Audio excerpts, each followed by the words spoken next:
Go. Good afternoon, sir. So this is our demonstration for peer-to-peer in networking 101. So I'm Joshua Carbier Hernandez Colon. I'm Alfredo Patata. I'm Vicky Bastos. I'm Christian Eisen Cruz. I'm Jan Eduardo. So this is our demonstration of peer-to-peer. Okay. So ngayon, sir, kung makikita niyo, sir, ayusin po namin ngayon ang aming IP address sa configuration namin ang view network connection. View network.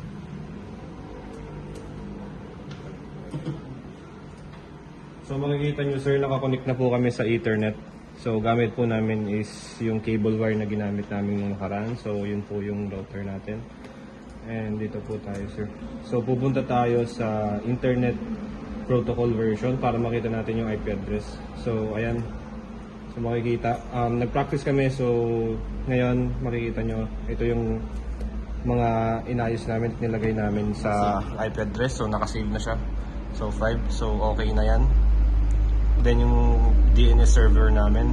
So yun guys, kapag naglagay kayo ng IP address dito, yung automatic nang lalabas yung subnet sa lahat. Then okay, then okay. So ayun. Okay. Okay na? So sir, katulad ng po sinabi ni Joshua, doon din po sa review namin dito. View, network connection, then po tayo sa Ethernet 2, properties,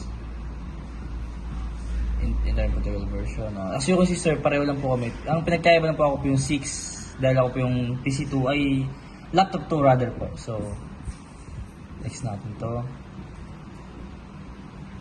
So yun. Nakakonect na rin po siya, tapos tignan natin sa file. Search natin yung laptop na ano, ito si Robbie. Ito po yung kay Joshua sir. So yun po, nakakonect po siya yung laptop namin through Ethernet cable po.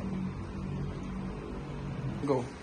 So as you can see sir, gagawin po rin natin yung ginawa ng laptop 1 and laptop 2 sir para magpo-connect po kami. Una tayo sa view network connection sir. Ethernet 2 po and properties and protocol version IPv4.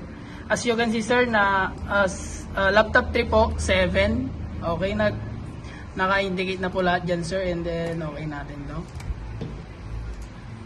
Let's close. As you can see sir, kung makikita nyo, nakakonect na po ako. Desktop over here. Si laptop 1 po to sir, and na-access ko na po yung files niya.